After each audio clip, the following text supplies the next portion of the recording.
Ne jamais, je dis à grand jamais, que votre partenaire vous déshabille ou que vous vous déshabillez devant votre partenaire et que vous avez les sous-vêtements sales. C'est tellement...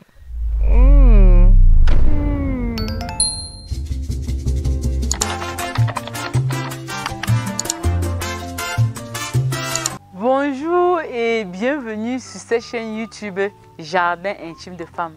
Oui, je suis très heureuse de vous retrouver aujourd'hui avec cette nouvelle vidéo dans laquelle on va parler de 3 choses à ne jamais faire au lit avec un homme. Nous avons toujours tendance à nous occuper beaucoup plus de ce qu'on doit faire au lit et on oublie aussi généralement ce qu'on ne doit pas faire au lit. Je m'appelle Suzanne et si vous passez par là et que c'est votre première fois par ici, n'oubliez pas de vous abonner, parce que ici là c'est le jardin secret des femmes.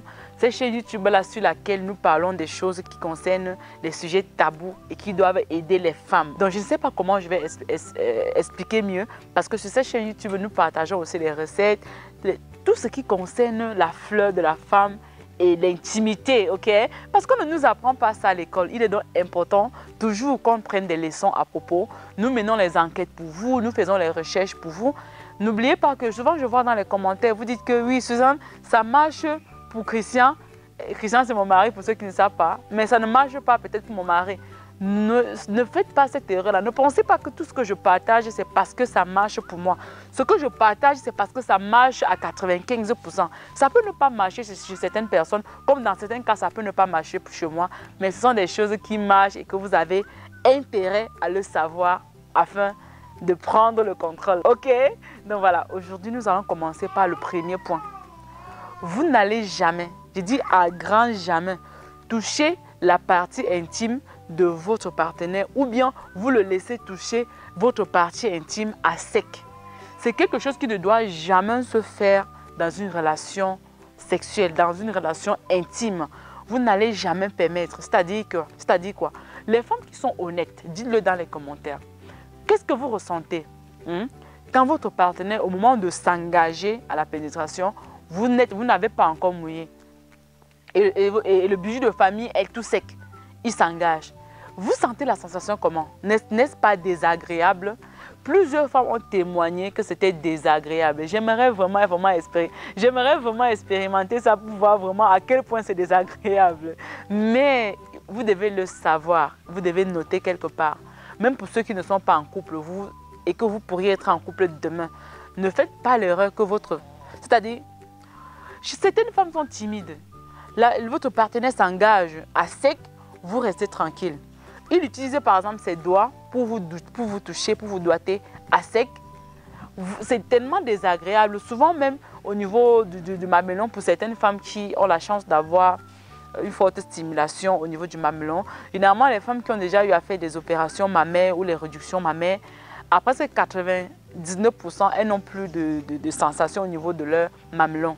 Souvent, c'est-à-dire peu importe votre partie érogène, quand votre partenaire vous touche à sec, la sensation est désagréable. Souvent même, vous devez même atteindre votre orgasme pendant ce moment de partie d'intimité avec votre partenaire. Mais le simple fait que vous avez commis l'erreur ou bien que lui il a commis l'erreur de vous toucher à sec, ça réduit tellement. C'est un peu comme si la pression monte à un certain niveau. Oups, ensuite la pression redescend complètement.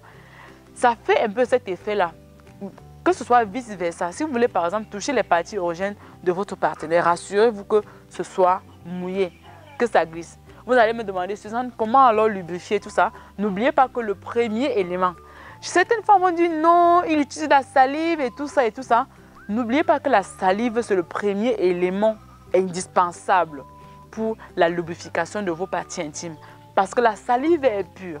La salive, c'est pour ça que quand vous avez une blessure, vous crachez d'abord au-dessus, là, vous limitez l'infection de la blessure. C'est le premier élément que vous devez utiliser.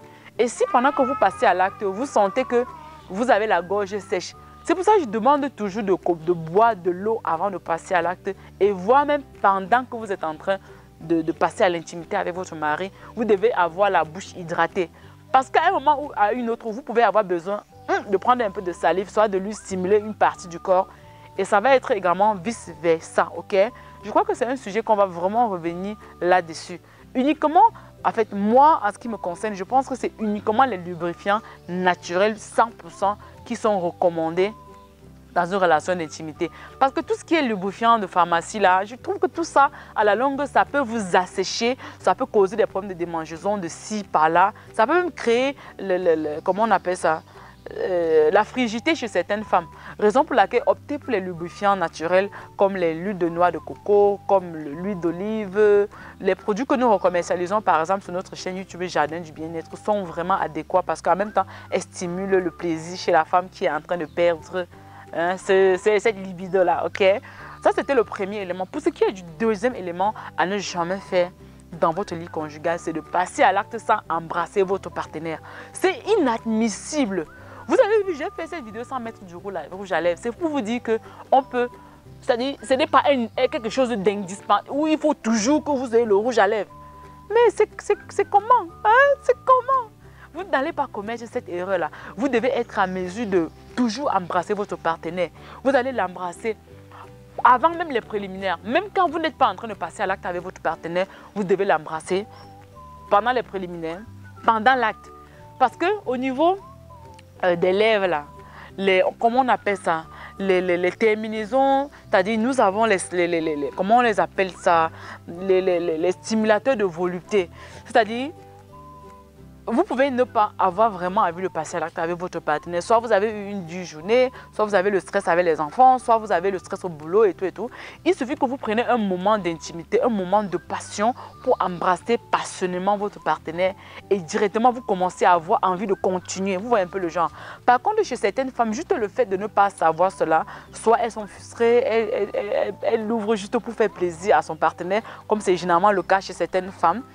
Par contre, le fait juste de faire des baisers, c'est-à-dire de prendre un moment de passion pour vraiment embrasser passionnément votre partenaire, même pendant que vous êtes en train de passer à l'acte avec lui, vous continuez de l'embrasser, même quand vous avez fini de passer à l'acte avec votre partenaire, vous devez continuer à l'embrasser. C'est très important dans la connexion des deux partenaires. C'est quelque chose qui va tellement stimuler le plus profond d'un homme au point où, quand il n'est pas avec vous, il pense à ces moments-là. Ça lui donne la chair de poule.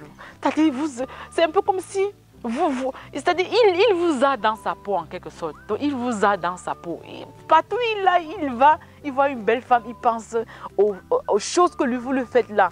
Vous allez venir me dire, Suzanne, il n'y a rien qu'on peut faire, que l'homme ne peut pas tromper. Mais qu'est-ce que vous avez fait à votre niveau?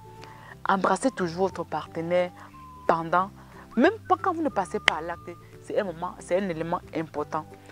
Je ne sais pas si on appelle ça les capteurs de volupté. J'oublie le mot net au moment où je veux vous parler de ça. Ça fait partie des éléments très importants dans la stimulation du plaisir, dans la connexion des deux partenaires. Le fait de s'embrasser passionnément. Les lèvres ont quelque chose de tellement magique, surtout quand vous embrassez avec tellement de passion, pas avec la rapidité. C'est magique. Le troisième élément, ne jamais, je dis à grand jamais, que votre partenaire vous déshabille ou que vous vous déshabillez devant votre partenaire et que vous avez les sous-vêtements sales. C'est tellement... Vous devez vous rassurer. Il n'y a pas que les vêtements dans cette affaire-là. Il y a également vos parties du corps, comme les aisselles. Vous savez, chez certaines femmes, garder les aisselles non épilées, c'est un peu comme... Chez certaines femmes, c'est sale. Chez d'autres, c'est signe de féminité. Certains hommes sont fous quand ils voient les aisselles de leur partenaire avec les poils. C'est un peu comme la version originale de l'être humain. Donc, ce qui fait que vous n'avez pas forcément besoin de toujours vous raser pour être propre. Même si vous avez les poils à l'aisselle, elles doivent être propres. Elles doivent être bien propres et sentir bon. Revenons maintenant à la fleur. La fleur ne doit avoir pas de mauvaise odeur. Si vous voulez avoir les recettes pour que la fleur soit toujours fraîche, dites-moi dans les commentaires, les gars. Vous voyez que je suis en Afrique. Ça, c'est pour que je passe ma journée à aller causer avec les grandes-mères, aller causer avec nos ancêtres, nos sages de la nature, pour dénicher les remèdes naturels, les meilleurs remèdes. Parce que plus le temps passe, plus si vous n'allez pas à la source pour savoir beaucoup de choses, le temps va passer, certaines personnes vont mourir avec tout ça. Hein? Avec tout ça, ça va partir. Nous n'allons pas profiter, nous la génération d'aujourd'hui. Hein? Donc, il est toujours important que je vienne vous partager. Donc, dites-moi dans les commentaires, manifestez-le d'ailleurs. Vous likez beaucoup, vous laissez les cœurs dans les commentaires. Vous partagez avec les proches, la famille, votre soeur, une cousine, avec une grande soeur, une petite soeur, quelqu'un que vous savez que ça peut l'être utile, ok les gars? Sur ce, ça va nous donner le courage de continuer toujours à venir avec les vidéos, comme ceci, pour vous aider. Mais vous pouvez même savoir, à un moment donné, vous négligez. La répétition, c'est la mère du savoir. Ça va toujours vous aider à toujours mettre un accent sur ce point-là. Parce que quand votre homme va aller là-bas, il va sentir les odeurs comme ci, comme ça. C'est trop désagréable. Ça vous enlève trop de points. Même si vous êtes marié, le mariage ne garantit rien, ok? Vous voulez bien faire, vous voulez faire pour faire. Voilà la famille, j'ai vraiment pris plaisir à vous parler, à faire cette nouvelle vidéo d'aujourd'hui. Si vous voulez continuer à voir des vidéos, vous savez ce qu'il vous reste à faire. La balle est dans votre camp. Surtout, abonnez-vous et rassurez-vous effectivement que vous avez activé toutes vos notifications. Cling, clong, cling, cling, cling. Ce n'est que de cette façon que dès que nous mettons une nouvelle vidéo sur cette chaîne YouTube Jardin Intime de Femmes, vous serez la première personne à être au courant. C'est vrai que les hommes peuvent aussi suivre cette chaîne pour aller aussi parler de ça avec leur partenaire et tout. Donc, on se retrouve dans une prochaine vidéo. Prenez vos bisous comme ça. Bye bye.